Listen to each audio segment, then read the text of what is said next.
Hello everyone, welcome back to the pharmacy channel. जैसा कि हमने लेक्चर 1 में पढ़ा था सेल की डेफिनेशन के बारे में और इसके टाइप्स के बारे में। इस क्लास में हम पढ़ने वाले हैं, मतलब लेक्चर 2 में हम पढ़ने वाले हैं सेल के फंक्शंस क्या हैं, ये कैसे परफॉर्म करता है, सेल के काम क्या हैं। मतलब फंक्शन का मतलब होता है काम क्या है, ठीक है, क्या क्या काम करता है, क्या क्या स्पेशल फंक्शन है इसके, ठीक है। इसके ऑर्गेनल्स क्या क्या हैं, कौन कौन से इसके पार्ट हैं जिनमें ऑर्गेनल्स पाए जाते हैं, ठीक है। स्ट्रक्चर क्या है इसका, तो इन सब के बारे में हम चर्चा करेंगे। तो सबसे पहले पढ़ते हैं हम फंक्शन ऑफ सेल। सेल के जो फंक्शन है वो किस तरीके से परफॉर्म करता है सेल हमारी बॉडी में, ठीक है। पहला फंक्शन है movement of substances across the cell membrane. Movement of substances का मतलब है जब कोई भी सब्सटेंस मूवमेंट करता है सेल में, मतलब अंदर है तो वो बाहर जाता है और बाहर है तो वो अंदर आता है, तो वो किसके द्वारा आएगा या जाएगा, वो आएगा सेल मेम्ब्रेन के द्वारा। सेल मेम्ब्रेन हमारी आउटर लेयर होती है सेल की, जिसके द्वारा कोई भी सब्सटेंस बाहर से अंदर और अंदर से बाहर जाता है, ठीक है।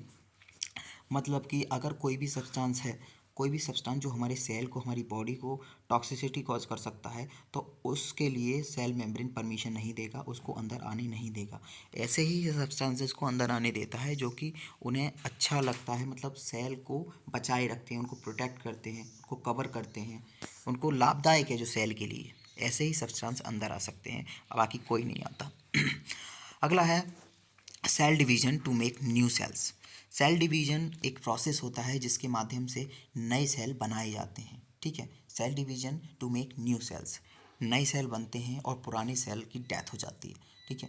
इसीलिए कहते हैं कि सेल डिवीजन हो रहा है हमारी बॉडी में, या फिर ज़्यादा सेल डिवीजन हो जाता है, बहुत ज़्यादा सेल डिवीजन होता है तब कैंसर हो जाता है, ठीक है। तो cell division, unlimited cell division हो जाते हैं तो उसे कैंसर कहते हैं, ठीक है।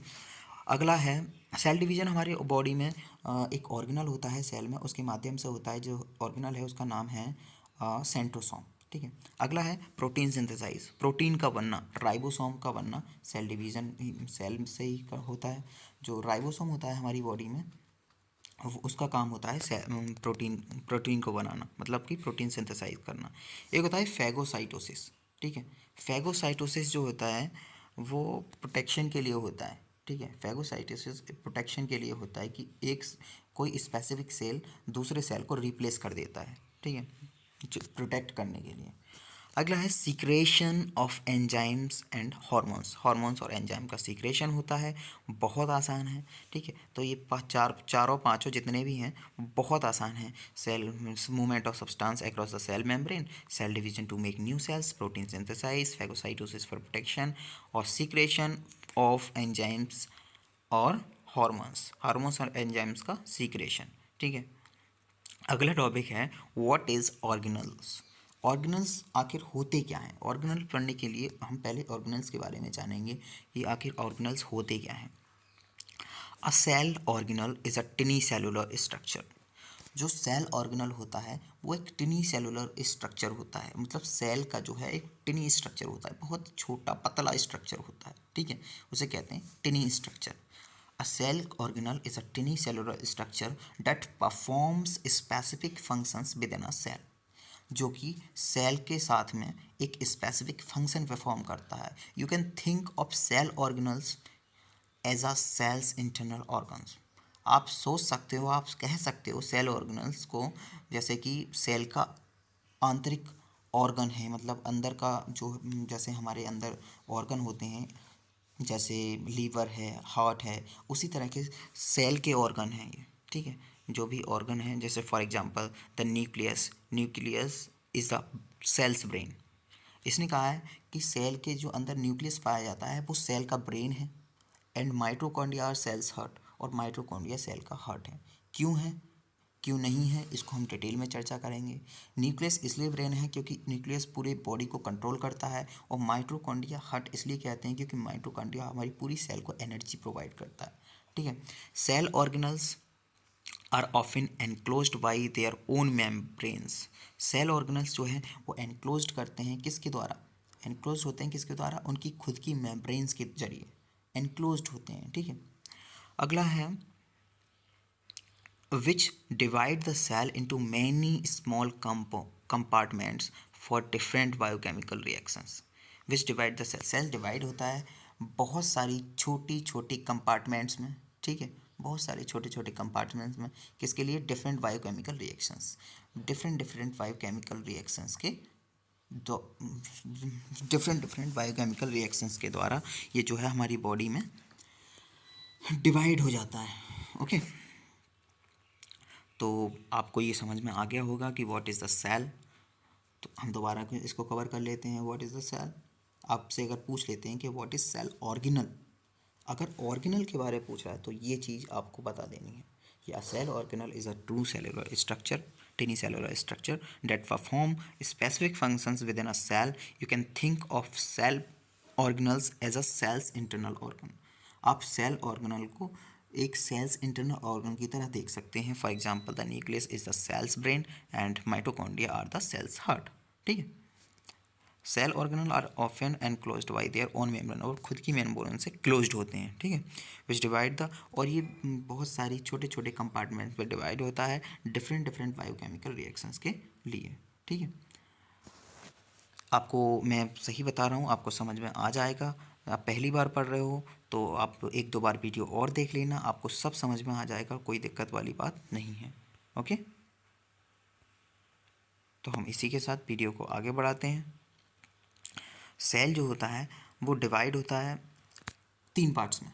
The cell can be divided into 3 parts, plasma membrane, nucleus और साइटोप्लाज्म। लेकिन जो साइटोप्लाज्म होता है वो 2 पार्ट्स में डिवाइड होता है, cytosol and organelles. Okay, cytoplasm 2 parts में डिवाइड होता है, साइटोप्लाज्म एंड ऑर्गेनल्स।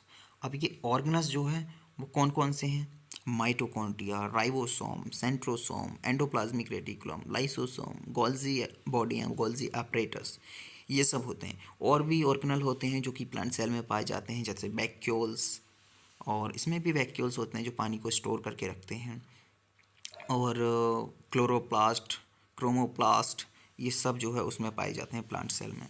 इन सब को हम अगली वीडियो में डिटेल में डिस्कस करने वाले हैं अच्छे से, कि ये पार्ट्स, इसके इतने पार्ट्स होते हैं, 3 पार्ट्स होते हैं, कौन कौन से पार्ट होते हैं, plasma membrane, nucleus membrane, plasma membrane, nucleus और साइटोप्लाज्म। साइटोप्लाज्म क्या है, प्लाज्मा मेम्ब्रेन क्या है, इसका काम क्या है, इसका स्ट्रक्चर कैसा है।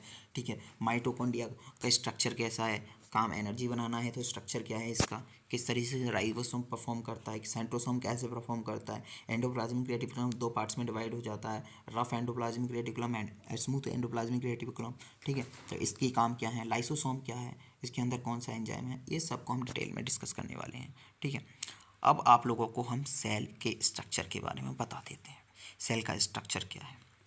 सबसे पहले मैंने कहा था ना कि सेल का जो आउटर सरफेस है, जो बाहर की लेयर है ना, आउटर लेयर, इसको कहते हैं सेल मेम्ब्रेन। आपको दिख रहा होगा स्क्रीन पर लेफ्ट साइड में सबसे टॉप पर है सेल मेम्ब्रेन। इसका काम क्या होता है, बाहर से अंदर across the movement of substance across the cell membrane. कोई भी मूवमेंट अगर कोई भी सब्सटेंस अगर मूवमेंट करता है तो वो किसके द्वारा जाएगा, सेल मेम्ब्रेन के द्वारा। अगला है साइटोप्लाज्म। साइटोप्लाज्म आपको दिख रहा होगा, जो पीला पीला येलो येलो सा लिक्विड भरा हुआ है, ये लिक्विड ही है साइटोप्लाज्म। मतलब सेल के आंतरिक जो प्लाज्मा है, जो प्लाज्म है, प्लाज्मा कहते हैं लिक्विड है। ठीक है, इसका काम क्या है, ये जो ऑर्गेनल हैं इनको आपस में टकराने से बचाना, वरना पूरी सेल ऐसे ही नष्ट हो जाएगी, इसलिए ये आपस में टकराने से रोकता है, इन्हें रोके रखता है एक जगह। ठीक है, साइटोप्लाज्म को 2 पार्ट्स में कन्वर्ट कर देते हैं, साइटोसोल और ऑर्गेनल। ठीक है, इसके ऑर्गेनल क्या क्या हैं, जैसे ये है राइबोसोम, ये लेफ्ट में टॉप पर 3rd नंबर पे आता है राइबोसोम्स। राइबोसोम्स क्या करते हैं, प्रोटीन बनाते हैं। किस तरीके से प्रोटीन बनाते हैं ये आपको अगले वीडियो में लेक्चर 3 में पूरा सेल कंप्लीट हो जाएगा, तब आपको सब पता लग जाएगा कि किस तरीके से राइबोसोम जो है प्रोटीन बनाते हैं, इसका काम क्या है, इसका स्ट्रक्चर कैसा होता है, सेल में किस तरीके से स्पेसिफिक फंक्शन परफॉर्म करता है, ये सारा कुछ आपको अगली वीडियो में मिल जाएगा। ये है न्यूक्लियस, जो सबसे बड़ा दिख रहा है बीच में, और बीचों बीच में जो न्यूक्लियस के बीच में दिख रहा है ये इसे कहते हैं न्यूक्लियोलस। ठीक है, न्यूक्लियस के अंदर क्या होता है, न्यूक्लियस के अंदर डीएनए होता है, क्रोमोसोम होते हैं, डीएनए होता है, जीन पाया जाता है। ये कैसे कैसे परफॉर्म करते हैं, इसकी खोज किसने की थी, ये सब हम अगली वीडियो में डिस्कस करेंगे। ठीक है, एंडोप्लाज्मिक रेटिकुलम मैंने कहा था कि 2 पार्ट्स में डिवाइड होता है, एक होता है स्मूथ एंडोप्लाज्मिक रेटिकुलम और एक होता है rough endoplasmic reticulum. Smooth endoplasmic reticulum smooth क्यों होता है और रफ एंडोप्लाज्मिक रेटिकुलम रफ क्यों होता है। स्मूथ इसलिए होता है क्योंकि इस पर लिपिड और फैट बनाई जाती है, फैट और लिपिड वगैरह प्रेजेंट होती है। और रफ एंडोप्लाज्मिक, रफ इसलिए होता है क्योंकि इस पर राइबोसोम प्रेजेंट होता है। राइबोसोम की ये जो दिख रहा है ना डॉट डॉट डॉट डॉट, ये इसको रफ कर देते हैं। अगला है लाइसोसोम। लाइसोसोम का क्या काम है, जिसका बहुत ही स्पेसिफिक फंक्शन है, ये बहुत इम्पॉर्टेंट है अगर देखा जाए तो। अगर जैसे मान लो कोई सेल का कोई भी ऑर्गेनल अंदर का अच्छे से काम करना बंद कर देता है, तो जो लाइसोसोम के अंदर एक एंजाइम भरा होता है, एक एसिड भरा होता है, जिसे वो छिड़क देता है उसके ऊपर, और वो सेल जो है वो गलकर ख़त्म हो जाता है। पूरा सेल को ख़त्म करना है तो न्यूक्लियस पूरा सेल को आदेश देगा कि हाँ पूरा सेल को ख़त्म कर दो, तो ये खुद ही फट जाएगा। इसीलिए इसे सुसाइड वेग कहा जाता है, आत्महत्या की थैली कहा जाता है। ठीक है, इसके माध्यम से आप सब कुछ पढ़ सकते हैं। और ये है क्लोरोप्लास्ट। क्लोरोप्लास्ट जो होता है वो प्लांट सेल में पाया जाता है। और ये जो है सेल वॉल भी प्लांट सेल में पाया जाता है। वैक्यूल्स पानी को स्टोर करता है, ये भी प्लांट सेल में पाया जाता है। सेल वॉल क्या होता है, प्रोटेक्शन देता है किसको, हमारी बॉडी को प्रोटेक्शन देता है, हमारी बॉडी को नहीं मतलब सेल को प्रोटेक्शन देता है। ठीक है, गोल्जी बॉडीज़ का क्या काम होता है, किस तरीके से ये एनर्जी को इधर उधर ट्रांसफ़र करती है, ये सब हम पढ़ेंगे। माइटोकॉन्ड्रिया कैसे एनर्जी बनाती है, इसका स्ट्रक्चर कैसा होता है, ये भी सब हम लोग पढ़ने वाले हैं। और हाँ, जिन्होंने भी चैनल को सब्सक्राइब नहीं किया है, और प्लीज़ सब्सक्राइब कर लो यार, प्लीज़।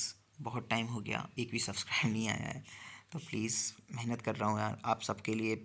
कोई ना कोई अच्छे से अब मैं हैंड रिटन नोट्स लेकर आऊँगा, और अच्छे से किताब पर समझा के, अभी टाइम नहीं मिल पा रहा था, मेरी भी क्लासेस चल रही थी, तो इसलिए अगली बार से मैं आपको कॉपी पर लिख कर समझाऊँगा किस तरीके से ये होते हैं, इसका स्ट्रक्चर कैसा है। और टिश्यूज़ वाले चैप्टर से मैं आपको उसी कॉपी पर ही समझाने वाला हूँ। ठीक है, और आपको हर चैप्टर की अच्छे से नोट्स बना कर दूंगा। और भी सब्जेक्ट हैं, डी फार्मा है, वी फार्मा के, उनकी भी बहुत जल्द वीडियो आने वाली हैं। और जिन्होंने भी चैनल को सब्सक्राइब नहीं किया है, प्लीज़ सब्सक्राइब कर लो। और जो चैनल पर पहली बार आए हैं तो बेल आइकन भी प्रेस कर देना, ताकि अगली वीडियो का नोटिफिकेशन आपको बहुत जल्द मिल जाए। Thank you so much guys, thank you so much.